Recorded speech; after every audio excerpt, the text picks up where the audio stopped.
사무엘하 1장 19절로 27절까지 말씀을 한 절씩 교독하겠습니다.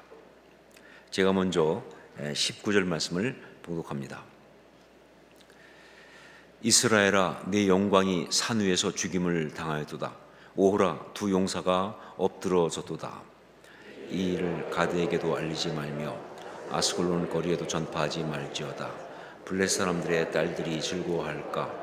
할례받지 못한 자들의 딸들이 개가를 부를까 염려로다. 길보아 산들아, 너희 위에 이슬과 비가 내리지 아니하며 재물 낼 밭도 없을지어다. 거기서 두 용사의 방패가 버림바 됨이니라. 곧 사울의 방패가 기름 부음을 받지 아니함 같이 됨이로다. 죽은 자의 피에서 용사의 기름에서 요나단의 활이 뒤로 물러가지 아니하였으며 사울의 칼이 헛되이 돌아오지 아니하였도다. 사울과 요나단이 생전에 사랑스럽고 아름다운 자이러니 죽을 때에도 서로 떠나지 아니하였도다. 그들은 독수리보다 빠르고 사자보다 강하였도다. 이스라엘 딸들아, 사울을 슬퍼하여 울지어다. 그가 붉은 옷으로 너희에게 화려하게 입혔고 금놀이개를 너희 옷에 채웠도다. 오호라, 두 용사가 전쟁 중에 엎드러졌도다. 요나단이 내 산 위에서 죽임을 당하였도다. 내 형 요나단이여, 내가 그대를 애통함은 그대는 내게 심히 아름다움이라. 그대가 나를 사랑함이 기이하여 여인의 사랑보다 더하였도다. 함께 읽습니다. 오호라, 두 용사가 엎드러졌으며 싸우는 무기가 망하였도다 하였더라. 아멘. 여러분, 한 가지 질문을 또 하겠습니다. 하나님이 우리에게 주신 것 중에서 정말 가장 큰 축복의 통로이면서 동시에 마귀가 우리의 삶에 저주와 고통을 가져오는 주된 통로로 사용하고 있는 것, 그것이 있는데 그게 뭐라고 생각하십니까? 그러니까 하나님이 주신 가장 큰 축복의 통로이면서 동시에 마귀가 우리의 삶을 공격하는, 그래서 우리 삶의 저주와 고통을 가져다주는 어떤 그 주된 통로로 사용하는 그런 것이 우리에게 있는데, 그게 뭐라고 생각하시느냐? 답은 바로 감정이라는 겁니다. 감정, 이모션, 감정이라는 것이. 이 감정이라는 것은요, 정말 그야말로 종잡을 수가 없어요. 내 마음 나도 몰라 하듯이 감정은 정말 종잡을 수가 없어요. 이게 분명 우리 안에 있는 건데 다 가지고 있잖아요. 근데 파악이 안 돼요. 이게 좋은 것인지 나쁜 것인지 이게 헷갈리고요. 그렇죠? 감정은 좋은 것이다? 맞아요. 감정은 나쁜 것이다? 맞아요. 좋은 것이 나쁜 것인지 그것이 좀 구별할 수가 없고, 그 다음에 아까 말씀드린 것처럼 축복인지 저주인지 그것도 구별이 안 갑니다. 어떤 데는 정말 축복인데 어떤 데는 정말 저주다. 더군다나 이것은요, 이게 영적인 것인지 아주 육적인 것인지 이것도 구별할 수가 없을 때가 많아요. 정말 이게 감정이라는 거예요. 자, 보세요. 감정은 분명 축복입니다. 맞죠? 감정은 분명 축복입니다. 여러분, 우리가 은혜 받았다고 했을 때 우리 그런 말 많이 쓰잖아요. 은혜 받았습니다. 무슨 뜻이에요? 뭘 받았다는 이야기예요? 결국은 뭐예요? 그걸 들어가 보면 가장 주된 건 뭡니까? 감정에 감동이 왔다, 그 얘기 아닙니까? 우리 감정에 어떤 감정적인 감동이 왔을 때 그때 은혜 받았다 이렇게 말하는 거예요. 자, 보세요. 우리가 행복하다라고 말할 때 그건 어떤 이야기입니까? 참 우리에게 중요한 게 행복한 건데, 자, 행복하다라고 말할 때 그건 어떤 이야기예요? 결국 뭐예요? 감정의 이야기 아니냐 그 말이에요.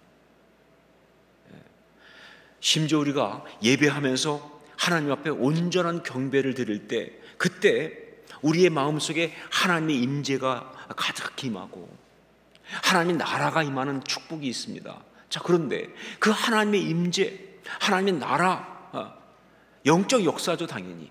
하지만 여러분, 그것을 느끼고 누리는 것은 뭐예요? 감정적인 체험이다 하는 것이죠. 저도 그런 체험들을 여러 번 했는데, 그것은 감정적 체험이에요. 그래서 눈물도 흘리고 울컥하기도 하고 감동하기도 하고, 정말 더 심할 때는 통곡하기도 하고, 다 감정적 체험인 거예요. 보세요. 감정은 뭐예요? 축복입니다. 감정은 영적인 축복이에요. 자, 그런데 하지만 감정은 또한 영적인 공격의 통로, 즉 저주의 통로예요. 이것도 부인할 수가 없어요. 감정은 영적인 공격의 통로, 즉 저주의 통로입니다. 물론 감정 자체가 저주는 아니에요. 그런 말 하시면 안 됩니다. 감정 자체가 저주다, 아니에요. 감정 자체가 마귀의 역사는 아니에요. 하나님이 주신 거 맞죠. 하지만 분명한 건 뭐예요? 마귀가 감정을 이용해서 우리를 공격한다는 것, 이거 분명한 사실이에요. 마귀의 영적 공격 주된 루트가 어디냐라고 한다면 그게 바로 감정을 통해서 공격하는 그겁니다. 이게 마귀의 공격의 주된 루트예요. 제가 영적 전쟁에 대해서 공부하면서 정말 많은 걸 깨달았는데, 여러 번 말씀드렸지만 그 중에 하나가 뭐냐, 영적 전쟁은 초자연적인 것이 아니라, 우리가 보통 영적 전쟁 그러면 초자연적으로 생각하잖아요. 막 귀신 쫓고 마귀와 싸우고 이러니까 이거는 그냥 어떤 영적 세계, 초자연적인 어떤, 영어로 표현하면 슈퍼내추럴한 그런 어떤 그런 거라고 생각하는데, 그게 아니라 바로 우리의 자연적인 영역에서 일어나는 것이다 하는 사실이었어요. 저는 그걸 탁 듣는데 정말 기가 막히더라고요. 내가 그렇게 생각 안 했던 것 같아요. 그러니까 이 말을 듣는데 전자 눈이 밝아지는 것 같더라고요. 영적 전쟁은 초자연적인 전쟁, 그것이 아니라 우리의 자연적인 영역에서 일어나는 것이다. 그러니까 무슨 특별한 어떤 영적 현상 가운데 영적 세계에 가서 영적인 존재와 싸우고, 그게 아니라 우리가 일상적으로 살아가면서 느끼고 생각하고 말하고 행동하는 바로 거기서 일어나는 거예요. 그게 영적 전쟁이에요. 자, 그래가지고 영적 전쟁이 일어나는 주된 곳 네 곳을 이야기하는데, 영적 전쟁이 일어나는 주된 곳 네 곳을 이야기하는데, 첫 번째가 어디냐? 생각이에요. 그래서 제가 영적 전쟁 강의할 때 많이 얘기하는 게 있어요. 내 생각이다, 내 생각이 아니다. 이 생각 속에 마귀가 자기의 그걸 집어넣어요. 하여간 이 생각의 첫 번째. 두 번째가 뭐예요? 감정입니다. 내 감정. 이게 영적 전쟁이 일어나는 또 하나예요. 세 번째가 뭐냐? 바로 언어예요. 여러분, 말 조심하셔야 돼요. 이 말이 이게 영적인 싸움의 현장이에요. 그래서 언어예요. 네 번째가 관계입니다. 모든 관계 속에서 영적 전쟁이 일어나요. 이 네 가지. 생각, 감정, 언어, 관계. 이게 이 영적 전쟁이 일어나는 주된 네 곳이에요. 자, 그런데 이 네 곳 가운데 가장 많이, 그리고 가장 강력하게 영적인 공격이 들어오는 것이 어디냐라고 한다면 그게 바로 뭐예요? 감정입니다. 우리가 살아가면서 영적 전쟁을 가장 치열하게 치르는 곳, 영적인 공격이 가장 심하게 들어오는 곳, 감정이에요. 정말 순식간에 이 마음이 지옥이 되고, 순식간에 이 마음이 지옥이 되고, 정말 순식간에 그 삶을 다 파괴시키고, 정말 하나님이 주신 그 아름다운 거 다 잃어버리고, 존경이며 사랑이며 축복이며 다 잃어버리고, 하나님의 영광까지 박살내버리는 그런 공격이 바로 감정을 통해서 들어온다는 거예요. 그 기가 막힌 유혹이, 그 엄청난 그런 어떤 잔인한 파괴의 어떤 그런 것들이 다 감정을 통해 온다는 거예요. 감정은 그런 거예요. 정말 감정은 종잡을 수가 없어요. 감정은 정말 좋은 것인지 나쁜 것인지 알 수가 없다 그 말입니다. 자, 그런데 정리하면 한 가지는 분명합니다. 감정이란 우리의 삶의 내용을 결정하는 가장 큰 주제이며, 감정이라는 것은 우리의 삶의 내용을 결정하는 가장 큰 주제예요. 그리고 에너지이며, 감정이 에너지예요. 그리고 가능성이며, 감정이 가능성이에요. 그 다음에 영역이다. 어떤 영역이다. 이건 분명한 거예요. 그러니까 감정이라는 것은 우리의 삶의 내용을 결정하는 가장 큰 주제이며 에너지이며 가능성이며 영역이다. 이건 분명한 거예요. 그렇기 때문에 결국은 감정을 어떻게 잘 다스리느냐 하는 게 중요해요. 정말 감정을 잘 다스리는 사람이 훌륭한 인격의 사람이에요. 어떤 것보다 감정을 잘 다스리는 사람이 훌륭한 인격의 사람이고요, 그 사람이 성공적인 삶을 삽니다. 다른 게 아무리 많아도요, 그렇지 못하면, 감정을 제대로 못 다스리면요, 그것은 파괴된 인격입니다. 미성숙한 인간입니다. 그리고 실패한 삶을 살 수밖에 없어요. 우리 주변에 많이 보잖아요. 그 많은 학식과 그 많은 모든 걸 가지고도 감정을 다스리지 못하면요, 그냥 뭐예요? 그냥 실패하는 거예요. 그 인격은 미성숙이에요. 파괴되는 겁니다. 그래서 여러분, 바로 그렇기 때문에 신앙인은 누구보다도 이 감정을 잘 다스려야 한다. 이건 정말 중요한 포인트예요. 신앙인은 감정을 잘 다스려야 합니다 하는 거죠. 이건 정말 중요한 거예요. 감정을 다스릴지 모르면요, 신앙인 될 수가 없어요. 정말 좋은 신앙인이 될 수가 없어요. 걸러지지 않은 감정의 표출, 잘못된 감정의 억압, 부적절한 감정에 의해서 막 행동하는 것, 그런 감정에 잡혀 있는 것, 어떤 분하고 혹은 슬프고 혹은 두렵고 막 다 감정이잖아요, 그렇죠? 그런 거에 잡혀 있는 것, 그리고 아니면 뭐예요? 그게 너무 힘드니까 감정을 다 죽였어요. 그래서 안에 열어보니까 아무것도 없어.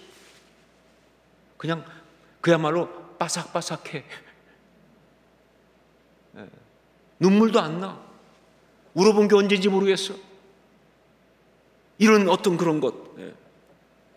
여러분, 이런 것들이 다 뭔 줄 아세요? 이게 바로 죄예요. 이렇게 사는 게 죄 가운데 사는 거예요. 죄에게 잡혀서 죄 가운데 사는 거예요. 이게 무슨 나가서 무슨 흉악한 범죄를 저지르라 그런 게 아니라, 그냥 그 감정에, 부적절한 감정에 잡혀가지고 그 감정을 막 그냥 억압하면서 막 그냥 그 지옥 같은 어떤 그런 마음 가지고, 혹은 그냥 다 죽여가지고 아무것도 없이 완전히 바짝 말라버리는, 이게 다 죄 가운데 사는 거라고요. 이게 죄 가운데 사는 거예요. 자, 그렇기 때문에 오늘 우리가 수요일 날 늘 다루는 주제, 그쪽으로 돌아오면 이렇게 확실히 말할 수 있습니다. 하나님의 마음에 합한 사람은 어떤 사람이냐 라고 할 때, 하나님의 마음에 합한 사람은 어떤 사람이냐라고 할 때, 감정을 잘 다스리는 사람이다 라고 분명하게 말할 수 있어요. 하나님의 마음에 합한 사람은 어떤 사람이냐 라고 한다면 뭐예요? 감정을 잘 다스리는 사람이다. 하나님의 마음에 합한 사람의 여러 가지 요소가 있습니다. 근데 그 중에 정말 중요한 것, 아주 실제적인 것, 그것이 감정을 잘 다스리는 거예요. 왜 그런지는 이미 말씀드렸죠, 그렇죠? 근데 그 중에서 정말 다시 한번 기억해야 중요한 게 뭐냐? 무엇보다도 하나님을 대적하는 마귀, 사단 마귀가 하나님을 대적하기 위해서 말이죠, 하나님의 사람을 공격합니다. 여러분, 제가 몇 번 말씀드렸지만 마귀도 알아요. 하나님 공격하면 안 된다는 것을. 마귀도 생각보다 IQ가 높습니다. 하나님 공격 못해요. 그런데 하나님을 대적하려고 어떻게 하느냐? 하나님의 사랑하시는 하나님의 사람을 공격하는 거예요. 자, 그렇게 공격할 때 주로 사용하는 게 뭐라고요? 감정을 사용하거든요. 그래, 거기에 우리가 넘어가면 뭐예요? 그 하나님의 사람 아니죠. 거기에 넘어가지 않기 위해서, 그래서 말이죠, 하나님의 마음에 합한 자들은, 사람은 감정을 잘 다스리는 사람이어야 한다, 그 말입니다. 정말 우리의 감정을 통해 공격하면서 하나님의 영광을 가리고 하나님의 역사를 회방하는, 바로 그걸 이겨야 되기 때문에 전 정말 너무 안타까운 게 그거예요. 그렇게 하나님의 사람이라고 그렇게 헌신하고 하나님을 섬긴다고 하면서 이 감정을 제대로 다스리지 못해가지고 하나님의 역사를 가장 많이 방해하는 자가 된 사람이 한두 명이 아니에요. 한두 명이 아니에요. 그 정말 얼마나 안타까운 겁니까? 그래서 다시 말하지만 하나님 마음에 합한 사람은요, 바로 감정을 잘 다스리는 사람이어야 한다. 이건 분명한 사실이에요. 자, 다윗, 뭐 여러 가지 면에서 뛰어난 사람이지만 특별히 이 사람은요, 감정을 다스리는 데 있어서 정말 탁월한 사람이에요. 예, 하나님 마음에 합한 사람의 대표적인 사람이 다윗이잖아요. 그런데 이 다윗은요, 정말 감정을 잘 다스리는 그런 사람이었어요. 그 주변에 있는 사람들이 막 그냥 답답하다라고 말할 만큼, 예, 기회가 왔습니다. 죽여버리십시다. 분노합시다. 근데 막 사람들이 그렇게 말하는데 그 사람들이 다 답답하다고 말할 만큼, 예, 감정을 다스리는 사람이에요. 진짜 말씀을 읽다 보면요, 옆에서 보는 제가, 아니 사람이 어떻게 저럴 수 있어, 막 이렇게 생각할 만큼 감정을 다스리는 사람이에요. 이게 바로 다윗입니다. 자, 그런데 그렇다고 여러분, 다윗이 감정이 메마른 사람은 절대로 아닙니다. 한번 생각하면 감정을 다스린다 그러니까 감정을 다 눌러가지고 감정을 다 메마르게 한, 그런 사람을 생각하는데, 아니요, 여러분 아시지만 누구보다 감정이 풍부한 사람이 누구예요? 다윗이죠. 예, 대표적 시인 아닙니까? 시편의 가장 많은 부분을 다 거의 정말 뭐 전부는 아니지만 대부분을 지었다고 할 만큼 그렇게 많은 부분을 노래하는 사람이 바로 다윗이잖아요. 아주 감정적인 사람이죠. 예, 분명한 건 뭐냐? 다윗은요, 이 머리형, 즉 사고형이 아니에요. 그런 사람이 아니라 뭐예요? 가슴형, 감정형 사람이에요. 그건 분명합니다. 자, 그러니까 이렇게 말할 수 있죠. 한마디로 말해서 그는 감정을 억제해서 죽이지 않고 잘 드러내면서도, 감정을 절대 억제한 게 아니에요. 감정을 억제해서 막 죽이지 않고 그걸 오히려 잘 드러내면서도 감정에 끌려다니지 않는, 감정에 휘둘리지 않는 그런 신앙의 삶, 이게 포인트예요. 감정은 풍부한데 감정이 끌려다니지 않습니다. 감정이 휘둘리지 않습니다. 이게 포인트예요. 자, 어떻게 그렇게 할 수 있었을까?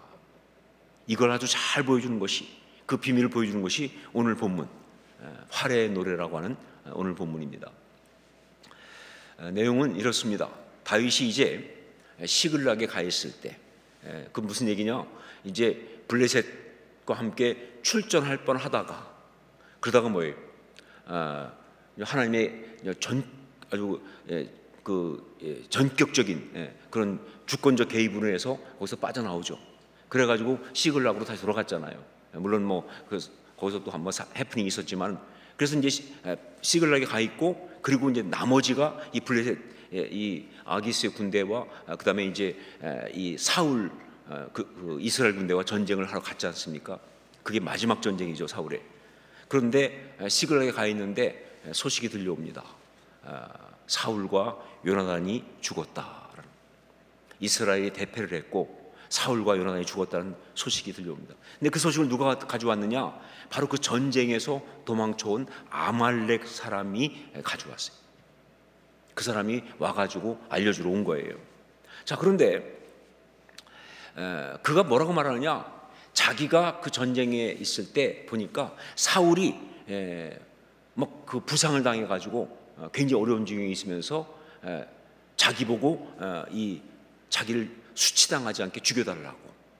그래서 그 자기가 사울의 요청에 따라서 사울을 죽였다. 그때 사울이 그렇게 말하면서 자기의 왕관과 그리고 이 팔의 고리를 이 자기한테 주었다 하는 그걸 보여주면서, 그러면서 얘기를 합니다. 근데 사실 이거 거짓말이에요. 이 아말렉 사람 거짓말하고 있습니다. 왜냐하면 사무엘상 31장 보면요, 사울은 스스로 죽었습니다. 그리고 사울의 그 무기 든 자, 그러니까 옆에 이제 부관이죠, 부관도 같이 죽었습니다. 그러니까 정확히 말하면 이 아말렉 사람은요, 죽은 사울에게서 그걸 훔친 거죠, 왕관과 고리를. 그런데 훔치고 그냥 자기가 가져간 게 아니라 그걸 가지고 뭐예요? 이제 다윗한테 온 것이다, 그 말입니다. 자, 여기서 이 아말렉 사람은요, 머리를 굉장히 잘 쓰고 있습니다. 다윗의 입장이 어떤지 모르잖아요.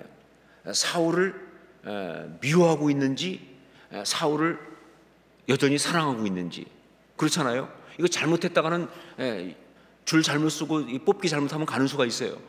그런데 왜냐면 아시지만 다윗은 사울의 사위잖아요, 그렇죠? 요나단의 친구고. 그러니까 근데 사울에게 핍박당해서 도망다녔으니까 이게 좀 애매한 거예요. 그런데 이 아말렉 사람이 얼마나 머리가 좋은지 양쪽을 다 걸쳤어요. 말을 그렇게 다 교묘하게 합니다. 그러니까 만약에 다윗이 사울을 미워한다고 한다면요, 자기가 그 다윗이 그렇게 미워하는 사울을 죽였으니까, 그러니까 뭐예요? 다윗이 좋아할 것이고 자기를 상을 줄 것이고, 만약에 그게 아니고 사실은 다윗이 그래도 사울을 정말 사랑했다라고 한다면 뭐예요? 자기가 사울을 죽인 것이 뭐예요? 사울의 마지막 부탁을 들어서 그래서 도와준 거니까 역시 뭐예요? 자기한테 상을 줄 것이다, 고마워할 것이다 하는 그런 식으로 정말 시쳇말로 짱구를 많이 굴린 거예요. 그렇게 생각해서 이 왕관과 그리고 이 고리, 이것도 폐물이지만 그것 그냥 가져가면 그 정도 되겠지만 이걸 갖고 와서 이것보다 훨씬 큰 상을 다윗에게서 받을 욕심으로 그렇게 온 거죠. 자, 그런데 이거 완전히 잘못 짚었습니다. 우선 다윗이 그 상황 파악을 못할 거라고 생각한 게 오산이에요. 비록 지금 다윗은 그 사울의 죽음 때문에 굉장히 감정적인 경랑을 맞이하고 있어요. 감정적으로 굉장히 힘들죠. 사울이 죽었으니까, 요나단이 죽었으니까. 하지만 그런 순간에도 다윗은 굉장히 냉철하게 상황을 파악하고 있습니다. 그러니까 이 간교한 아말렉 사람의 이 술수, 즉 자기의 감정을 이용해서, 그래서 뭐예요? 이득을 취하려고 하는 것을 너무나 잘 보고 있는 거예요. 여러분, 하나님의 사람은요, 감정에 눈이 가리면 안 됩니다. 절대로 하나님의 사람은요, 감정에 눈이 가리면 안 되는, 그러면 마귀에게 넘어가는 거예요. 근데 다윗은 거기에 넘어가질 않아요. 눈이 가리질 않아요. 그리고 무엇보다 이 다윗은요, 사울과의 개인적인 관계, 어떤 원한 관계 같은, 증오 관계 같은 이것보다 더 중요한 게 있었던 사람이에요. 이게 중요한 거예요. 그러니까 사울과 개인적으로 근데 많은 사람들 보면요, 하나님의 사람이라고 하면서도 개인적인 관계가 너무 커요. 그건 감정이 앞서는 거예요. 근데 이 다윗은요, 사울과의 개인적 관계보다 더 위에 있는 게 바로 뭐냐? 자기를 이스라엘의 왕이 되도록 부르신 하나님의 그 부르심이 더 위에 있는 사람이에요. 그렇기 때문에 이 개인적인 관계 때문에 그 부르심을 망가뜨릴 사람이 아니에요.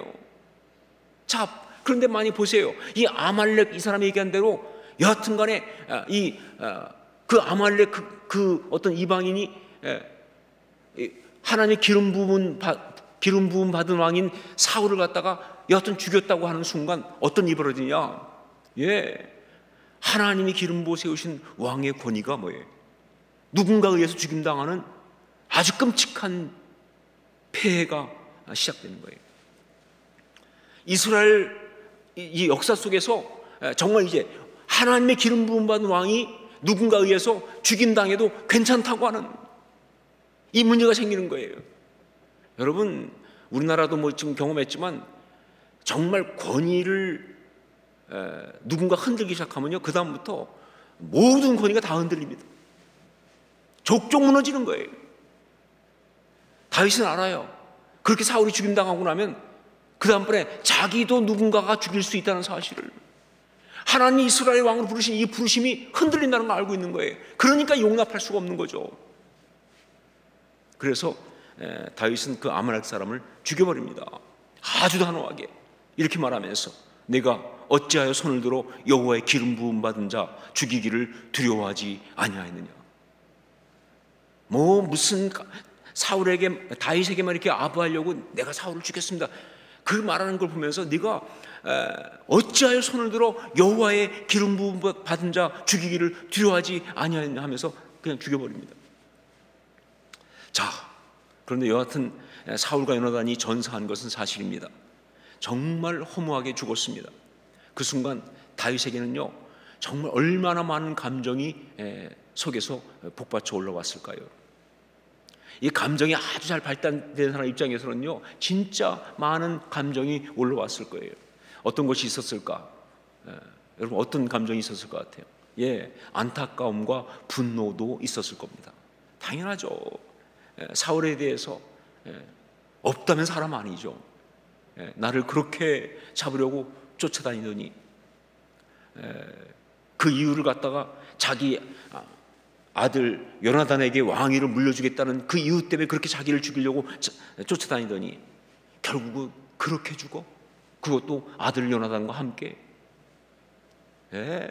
정말 그 어리석음에 대해서, 그 미련함에 대해서 너무나 안타깝고 정말 또 분노할 수밖에 없는 그런 감정이 올라오겠죠. 아마 인간이니까 그렇겠죠. 복수의 통쾌한 감정도 있었을 겁니다. 사울의 죽음에 대해서 정말 잘 죽었다. 그렇죠. 다윗도 인간인데 상처받았는데 나를 그렇게 억울하게 하더니 결국 그렇게 죽었구나. 봐라, 하나님 살아계시다.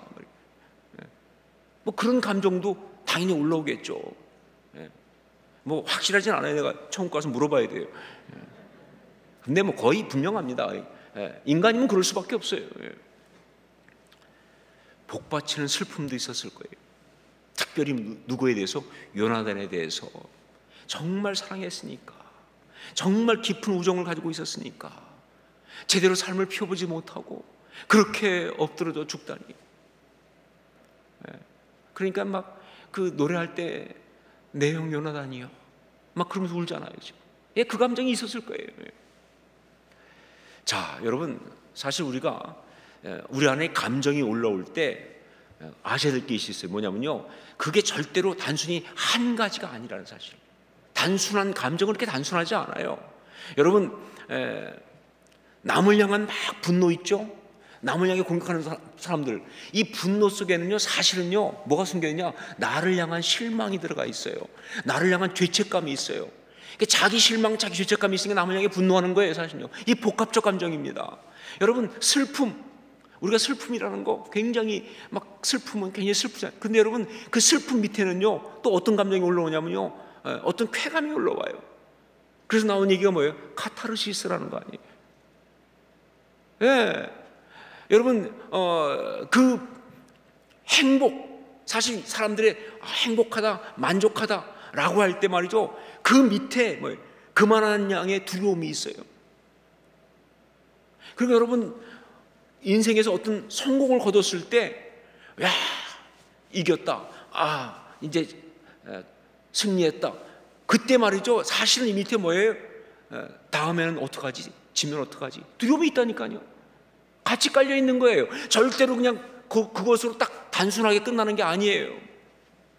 자, 이런 아주 굉장한 어떤 그런 감정이 복합적으로 정말 이렇게 다윗에게 올라오고 있었어요. 더군다나 다윗은 어떤 상황이냐? 이게 지금 요나단만 죽은 게 아니라 뭐예요? 사울도 죽었잖아요. 사울만 죽은 것이 아니라 요나단도 죽었잖아요. 그렇기 때문에 사울하고 요나단은 뭐예요? 다윗에게는 똑같은 존재가 아니에요.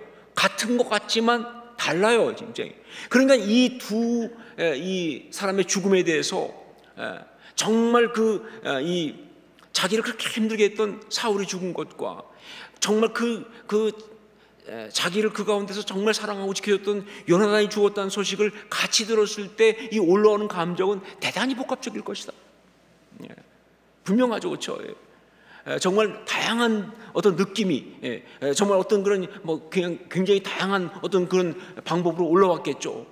슬픔이 올라오기도 하고, 분노가 올라오기도 하고, 어떤 통쾌한 마음이 올라오기도 하고, 안타까움이 올라오기도 하고, 좀 허무한 느낌이 들기도 하고, 또 어떤 면에서 뭐예요?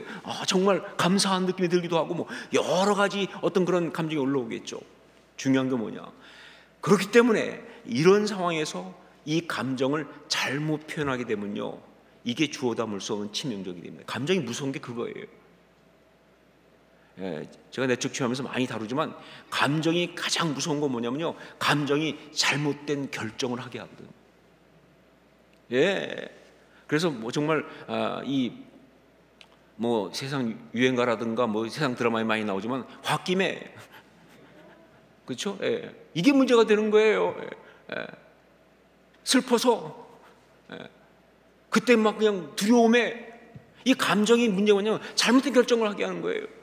그 감정, 이 상황에서 여기서 감정을 잘못 표현하면요, 이게 주워 담을 수가 없는 거예요. 예를 들면 여기서 다윗이 사울의 죽음에 대해서 막 어떤 그런 분노하는 그 감정 때문에 잘 죽었다 그놈, 큰일 나는 거예요. 아니면 말이죠, 정말 그냥 자기도 모르게 그냥 할렐루야 내 그럴 줄 알았어 이렇게 했다든가 말이죠. 하나님은 정말 공의 하나님이시네 이런 때든가 말이죠.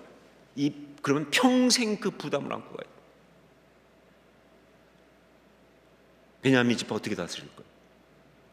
이스라엘 12지파 중에서 사울에게 속한 베냐민 지파 어떻게 다스릴 거예요? 아픈 이스라엘 왕 어떻게 할 겁니까? 자, 그렇다고 해서 무조건 감정을 억압한다. 여기서 그러면 감정 느끼지 마라. 그냥 무조건. 여러분, 이건 더 심각해요. 여러분, 감정을 억압하면요, 이건 우리 내면에 이게 문제거리가 돼요. 감정은 표출되어야 합니다. 감정은 순환되어야 되는 거예요. 감정이 억압되면요, 이게 우리 안에서 스스로를 죽이는 게 되고 만다 그 말입니다. 자, 어떻게 했냐 다윗은 그 감정을 컨트롤하기 시작합니다. 여러분, 우리가 이걸 해야 돼요. 우리가 하나님의 사람이라면, 하나님 마음에 합한 사람이 되려면 감정을 컨트롤할 수 있어야 돼요. 자, 어떻게 컨트롤하느냐? 첫 번째, 하나님 앞에서 시간을 가져야 합니다. 감정이 올라올 때 그때 뭐예요? 제일 중요한 게 뭐예요? 하나님 앞에서 시간을 가져야 합니다. 따라하십시오. 하나님 앞에서 시간을 가져야 합니다. 여러분, 여기서만 생각하고 집에 가서 잊어버리지 마시고 진짜 여러분 계속 생각하셔야 돼요. 그냥 확 올라올 때 뭐예요? 목사님이 첫 번 뭐라고 그랬더라? 하나님 앞에서 시간을 가져야 합니다. 이게 너무 중요한 거예요. 감정을 컨트롤하기 위해서 하나님 앞에서 시간을 가져야 되는 거예요. 우리 12절 말씀을 함께 읽겠습니다. 12절 같이 읽습니다. 사울과 그의 아들 요나단과 여호와의 백성과 이스라엘 족속이 칼의 죽음으로 말미암아 저녁 때까지 슬퍼하여 울며 금식하니라. 여기 뭐라고 했어요? 저녁 때까지 슬퍼하여 울며 금식하니라. 여러분, 감정이 내 마음을 지배하고 있을 때 그때 이걸 즉각적으로 표현하거나 이걸 행동으로 옮기는 걸 뭐라고 말하는 줄 아세요? 감정 폭발 그러는 거예요. 망하는 거예요. 감정 폭발, 망합니다. 이건 부적절한 감정 처리예요. 이런 행동으로 얼마나 많은 그리스도인들이 삶의 뒷문을 다 마귀한테 열어주는지 몰라요. 입술을 절제하지 못하고 퍼부음으로 인해서 그 분위기, 어떤 그 감정에 따라서 행동하면서 넘어서는 안 되는 선을 넘어감으로 인해서, 해서는 안 되는 그 일을 함으로 인해서 마귀에게 그냥 삶의 뒷문을 다 열어줘 버리는 그런 경우 얼마나 많습니까? 여러분, 어떻게 해야 한다고요? 시간을 가져야 합니다. 그 감정에 의해서 즉각적으로 행동하면 안 되는 거예요. 그 감정이 막 휘몰아칠 때 절대 그걸 따라가면 안 되는 거예요. 영화나 연속극 대사 중에 그런 것이 있어요. 우리 이 순간은 감정에만 충실하자. 되게 안 좋은 내용이죠, 그렇죠? 좋은 내용은 없어요, 거의. 여러분 아셔야 되겠어요. 감정은 충실해야 될 대상이 아니에요. 감정은 뭐예요? 컨트롤할 대상이지. 감정에만 충실하다 망하는 거예요. 감정은 컨트롤해야 되는 겁니다. 관리해야 됩니다. 자, 그런데 우리가 시간을 갖는다고 할 때 시간만 갖는다고 무조건 되느냐? 아니요. 좋을 때도 있지만 아닐 때도 훨씬 많습니다. 정말 시간을 가져서 더 나빠질 때가 많아요. 이게 어떻게 되냐면요, 일종의 마치 균 배양하듯이 시간을 가지면서 균을 배양하는 거예요. 나쁜 감정을 키우는 거예요. 그래가지고 더 심각하게 만들 때가 있어요. 그래서 뭐라고 말합니까? 그냥 시간을 갖는 것이 아니라 어디서 가져야 된다고요? 하나님 앞에서. 이 하나님 앞에서. 다윗의 경우를 본다면 정확하게 말하면 여기 다윗처럼 뭐예요? 기도해야 한다는 겁니다. 기도해야 한다. 그냥 단지 그냥 시간만 갖고 있으면요, 자칫 잘못하면 감정이 나쁜 것이 강화될 수 있어요. 이걸 우리말 표현해서 뭐라고 그래요? 부글부글 끓는다 그러는 거예요. 예, 감정을 가만두면요 부글부글 끓어요. 이게 누룩 막 끓듯이 말이죠. 아니요, 그렇지 않고 만약에 시간을 갖는다고 하면서 감정을 잠재운다, 그러면요 이건 억제 아니면 억압이다. 예, 그럼 시간을 가지면서 감정을 다 잠재운다, 그럼 이건 억제 아니면 억압이에요. 절대 우리 속에 있는 감정을 우리가 스스로 다른 식으로는 처리를 못해요. 억제 아니면 억압이에요. 필립 스윗하트라고 하는 분이 쓴 감정은 하나님의 선물입니다 라는 책이 있어요. 거기 보면요, 자신의 감정을 억누르고 다른 사람에게 숨기려고 하는 의식적인 작용을 갖다가 억압이라고, 서프레이션이라고 얘기했어요. 자기의 어떤 그런 그 감정을 갖다가 억누르고 다른 사람한테 숨기려고 하는 의식적인 어떤 그런 작용. 그래서 막 화 안 난 척, 슬프지 않은 척, 혹은 두렵지 않은 척, 이걸 갖다가 서퍼레이션, 즉 억압이라 이렇게 말합니다. 그리고 무의식적으로 그냥 자기도 모르게, 의식적이 아니라 무의식적으로 막 그냥 자기도 모르게 그 감정을 갖다가 부인하는 것. 그래서 자기가 그렇게 하는지도 모르지만 자기도 모르게 감정을 막 부인하는, 이걸 갖다가 억제 이렇게 말합니다. 리프레이션, 억제 이렇게 말합니다. 리프레이션. 자, 결국 그게 서프레이션이 됐든 리프레이션이 됐든 간에 결국은 같은 거예요. 결국은 뭐예요? 시한폭탄을 품고 사는 것이다 그랬어요. 언젠간 터져요. 아니면 자기의 생명 에너지를 다 소진시켜버리는. 여러분 많이 들으셨겠지만 우울증은 왜 나타나느냐? 자기 안에 분노를 억압할 때 나타나는 거예요. 그럼 이게 생명 에너지를 다 소진시켜버리기 때문에 힘이 없어. 하고 싶은 게 없어. 삶이 재미가 없어요. 에너지가 다 낭비됐으니까. 그게 바로 이런 일이 벌어지는 거예요. 자, 그런데 여러분, 기도는 다릅니다. 기도는 달라요. 이건 절대 감정의 억제라든가 억압이 아니에요. 이건 감정의 표출입니다. 근데 그것도 안전한 표출이에요. 예, 그러면서 이것은 뭐예요? 동시에 나 혼자 하는 게 아니라 상담받는 거예요. 누구에게? 하나님께, 성령님께 말이죠. 그러면서 그 상담 속에서 자기 감정을 갖다가 재련하는 거예요. 불순하는 걸 다 걸러내기 시작하고 바꾸기 시작하는 그런 작업이 바로 기도라는 것이죠. 그렇죠? 예, 그래서 하나님 앞에서 시간을 가져야 한다 그 말이에요. 이건 절대적입니다. 여러분, 이거는 예외가 없어요. 두 번째, 또 한 가지, 감정을 선택하여 아름답게 만들어야 합니다 하는 거예요. 여기 중요한 것은 선택이라는 겁니다. 감정을 선택하라. 감정을 선택하여 아름답게 만들어야 합니다. 다윗은요, 그렇게 기도한 다음에 이제 노래를 지었습니다. 그게 바로 활의 노래라고 하는 것이죠. 왜 이 노래 제목을 활이라고, 히브리어로 캐세트란 말이죠, 그렇게 했는지 알 수가 없어요. 사실은 이건 활의 노래라고 성경에 나오는데 활 노래, 근데 캐세트라고만 돼 있거든요. 이 노래 제목이 활이에요. 활, 캐세트. 그런데 왜 그렇게 했는지 알 수가 없어요. 그런데 많은 학자들이, 많은 사람들이 생각하는 이유는 딱 한 가지입니다. 뭐냐? 그때 처음 그 경험이에요. 사울이 다윗을 죽이려고 할 때, 그때 요나단이 다윗을 지켜주잖아요. 그래서 도망치기 시작하는 그 첫날, 다윗은 정말 힘들어서 요나단한테 왜 이러시냐? 근데 요나단은 아버지가 그럴 리가 없다. 하지만 만약 그렇다고 한다면 내가 너를 도와주겠다 라고 하면서 그때 어떻게 표시를 삼습니까? 숨어있는 곳을 향해서 뭐예요? 활을 쏜다는 거예요. 새들. 그러면서 그 화살을 가지고 이게 그 주우러 간 아이한테 이렇게 말하는 걸 가지고 이제 신호를 삼아서, 그래서 다윗이 도망갈 수 있도록 그렇게 신호를 주는 게, 그게 다윗의 도망자 생활의 출발 아닙니까? 그날을 기억하는 거예요. 그날의 이야기를 하는 겁니다. 그날의 이야기를 가지고 이 노래를 만든 거예요. 이게 사무엘상 20장에 나오는 이야기예요. 자, 정말 많은 감정이 들어가 있습니다.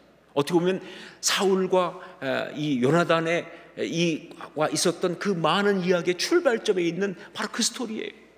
정말 거기에는 자기를 죽였던 사울에 대한 그 어떤 배신감, 그 다음에 그 자기를 살려주려고 했던 요나단에 대한 그 고마움, 이 같이 들어가 있는 거예요. 자, 그런 것, 그 감정을 가지고, 근데 뭐예요? 다윗은 노래로 만들었다는 거예요. 이 노래로 만들었다는 게 무슨 뜻이냐? 감정을 표출했지만 그러나 그게 악한 것의 통로가 되지 않도록 다스리고 있는 거예요. 여러분, 찬양이 왜 중요하냐면요, 찬양은 감정의 표출인데, 그런데 마귀가 손댈 수 없는 표출이에요. 그래서 좋은 거예요. 예, 내가 찬양해서 아무리 내가 외롭고 힘들고 절망적이라고 말해도요, 그걸 마귀가 이용 못해요. 왜? 그 찬양은 이미 와서 왜? 하나님 앞에서 이게 노래로 만들어진, 걸러진 거잖아요. 이미 마귀가 손댈 수 있게 임의적으로 막 터져 나오는 게 아니라 뭐예요? 이미 성령 안에서 이게 잡혀져 있는 거니까 그게 마귀가 손을 못 대는 거예요. 그래서 찬양이 아름다운 거예요. 여러분, 두렵고 힘들면요, 찬양하면서 펑펑 우세요. 괜찮아요. 마귀가 손 못 댑니다.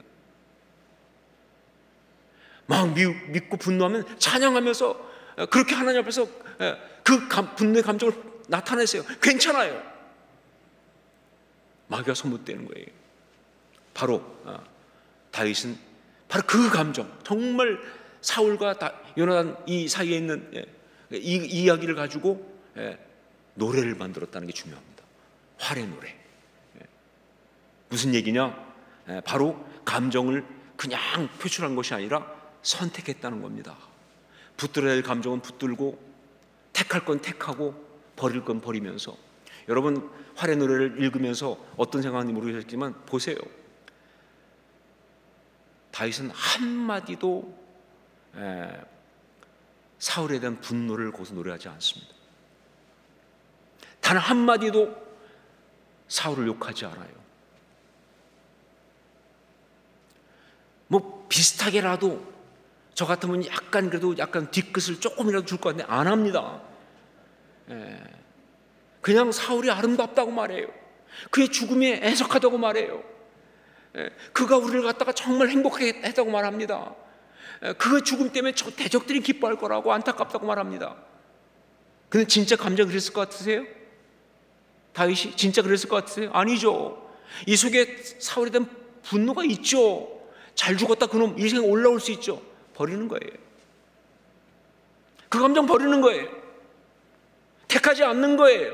붙잡지 않는 거예요. 대신에 거기서 자체 올라오는 거예요. 사울에 대한 아름다운 마음 있죠. 자기의 첫 번 주군인데, 왕인데 그거 붙잡는 거예요. 요나단에 대해서도 그거 붙잡는 거예요. 너무 아쉬운 거 있지만 그러나 그 아름다움을 붙잡는 거예요. 여러분, 활에 내려보면 아름다움이 얼마나 많이 나오는지 몰라요. 여러분, 이 노래 가사를 만드는, 이 시를 쓰는 데서 많이 쓰는 어떤 그런 기법 중에 조탁이라는 게 있습니다. 조탁. 시 쓰는 사람들은 조탁한다고 그러거든요. 무슨 얘기냐?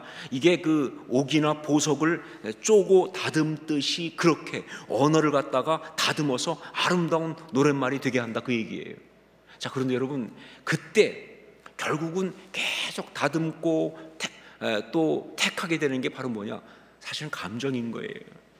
거칠고 더러운 감정은 버리고, 추한 감정 버리고, 악한 감정 버리고, 정말 분노, 아쉬움 그런 게 있다 할지라도 그거 선택하지 않고 그거 다 버리고, 오히려 그것들이 올라오면요, 그걸 갖다가 다시 잘 다듬어서, 그래서 아름다운 노랫말이 되게 하는 거예요.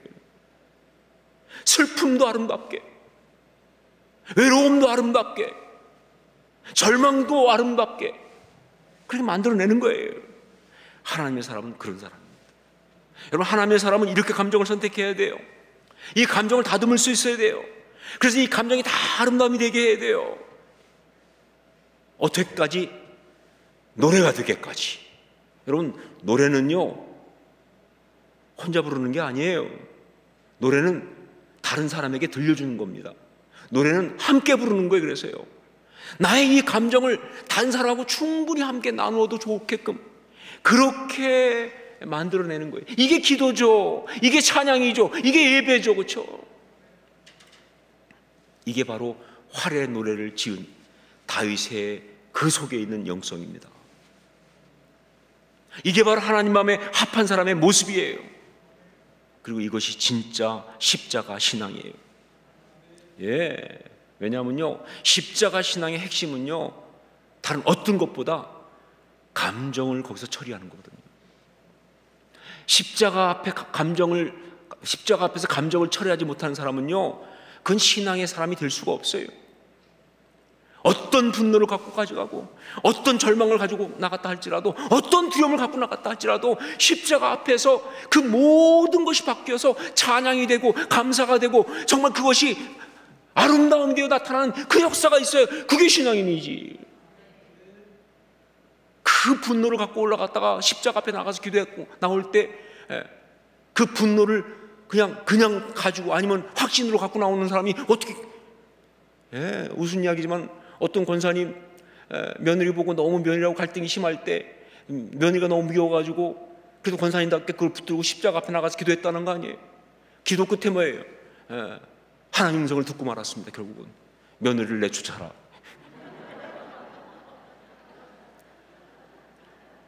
그게 어떻게 신앙인이라고 할 수가 있어요?